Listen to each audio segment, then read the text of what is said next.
Shea Gap is a small town in the hills of central Pennsylvania, not too far from Altoona.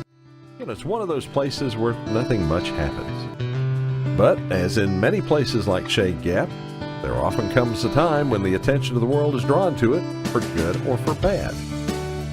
Their time came on May 11, 1966. I'm Steve Gilley, along with Rod Mullins, and you're listening to Stories, A History of Appalachia. Steve, it seems like we're getting a bunch of great stories from central Pennsylvania, of course, part of the Appalachians, but still, we've gotten a lot of great stories out of Pennsylvania here in the last little bit, and I think people are going to find this one to be a fascinating story as well. Well, it was a very well-known story back in the day, back in the mid-'60s. Not something that you would have wanted to have happen, but luckily everything worked out okay. Peggy Ann Bradnick was a 17-year-old high school student at Southern Huntington County High School in 1966. She was the oldest of 6 children belonging to Eugene and Mildred Bradnick. On May 11th, as the 6 Bradnick children were walking home from the bus stop, a man wearing goggles came up to the kids, grabbed Peggy Ann, and dragged her into the woods. 16-year-old Jim Bradnick ran home to alert his father as to what happened, and Father Eugene ran back to where Peggy Ann had been abducted, searched the woods, but found nothing. At that point, he hurried to the town to notify the police. The man who had taken Peggy Ann Bradnick was an odd man. William Diller Hollenbaugh had moved to Shade Gap in 1962 after serving time in prison for a burglary in 1939, along with a stint in the insane asylum. The folks in Shade Gap knew him as the Bicycle Man, or Bicycle Pete, because he used a bicycle to get around from place to place. And Hollenbaugh was also known as being mean. In August of 1964, he broke into a woman's house. Hollenbaugh was armed, but so was the woman who lived there, Mrs. Christine Deviney, who was armed with a rifle. The Bicycle Man shot that rifle out of her hands, then bound up the wound he'd inflicted and left. Not long after, he apparently set out a pile of logs on the road, which blocked a woman driving there with her infant child.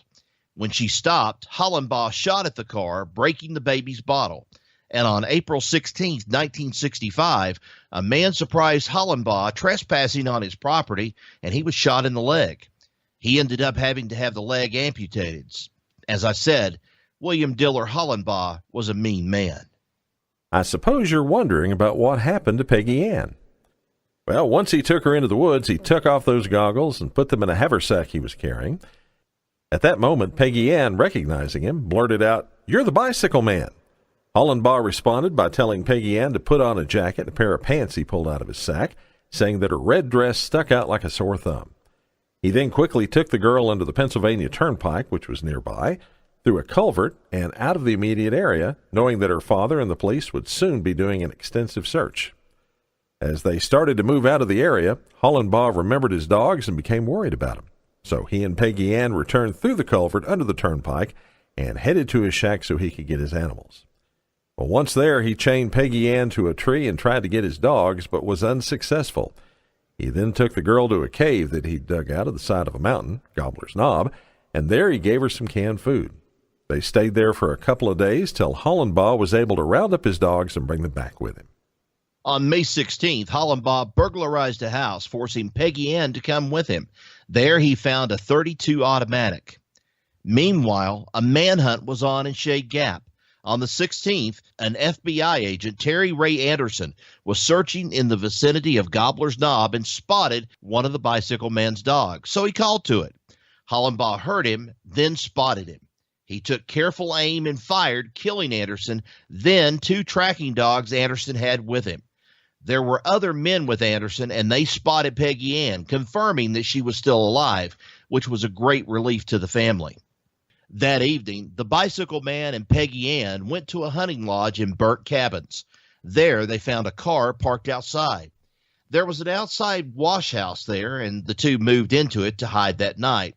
Shortly after sunrise the next morning, the occupant of the lodge, a Cambria County deputy, Francis Sharp, came out to the wash house to clean up. There he was shot and wounded by Hollenbaugh. He then forced the wounded deputy to drive him and Peggy Ann toward the Pennsylvania Turnpike.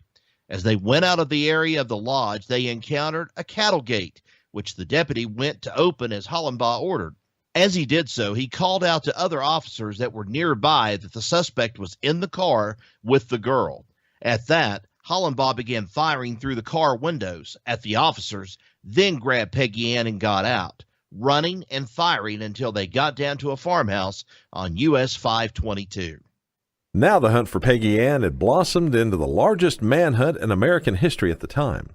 More than 1,000 federal, state, and local lawmen, National Guard troops, and volunteers had been scouring the hills and mountains around Shade Gap looking for Peggy Ann and her captor. On this day, they converged on the Luther Rubeck farm, where that farmhouse was.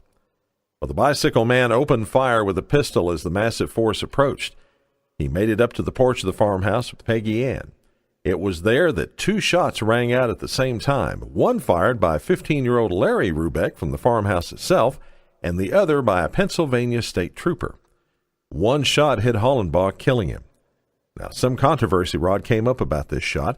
The local media at the time assumed that Larry Rubeck had been the one who fired the fatal shot, and that's how it was written up in the local papers the next morning. It was later determined, though, that the fatal shot had actually been fired by the state trooper, Grant Mixell. Well, Peggy Ann was rushed to the Fulton County Medical Center where she was reunited with her family. She had been examined and found to have had no serious injuries, nor had she been assaulted sexually by Hollenbaugh. Pretty much the worst physical injuries she had were badly blistered feet from all the running she'd been forced to do, as well as being dehydrated.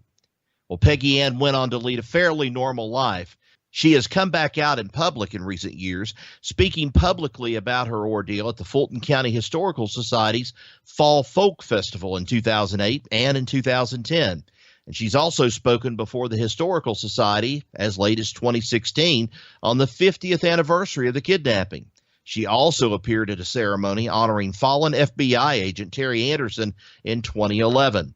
She has also written her autobiography, The Voice in the Mountains, which was released in 2017. A very fascinating story, and at the time, a huge story and a huge bit of history that's kind of faded away, but still part of the history of this place we call home, Appalachia. It's good that she was able to resume a normal life, don't you think, Rod? Yeah, I think so. And then also I look at this story as very similar to some of the ones that we have faced today, like the Elizabeth Smart case and some of the others. And this was successful, much like some of those that we know of today, but also it kind of gives us a glimpse that these sort of things happened in the past, and it wasn't an ideal place like Mayberry, some people might think, but these sort of things happened back in those days. And folks, that's the story of the kidnapping of Peggy Ann Bradnick, another story that makes up the history of this place we call home. Thanks for listening. You can subscribe to the Stories Podcast for free at Apple Podcasts, Radio Public, Spotify, Stitcher, iHeartRadio, or on any number of other podcast apps. We're on Twitter at Story Appalachia and on Facebook at Stories of Appalachia. Now, Rod, we're getting close, very close, to having 10,000 followers on Facebook. So wow. You folks be sure to join us and get us over the top, okay? Till next we meet, podcast listeners. So long, everybody.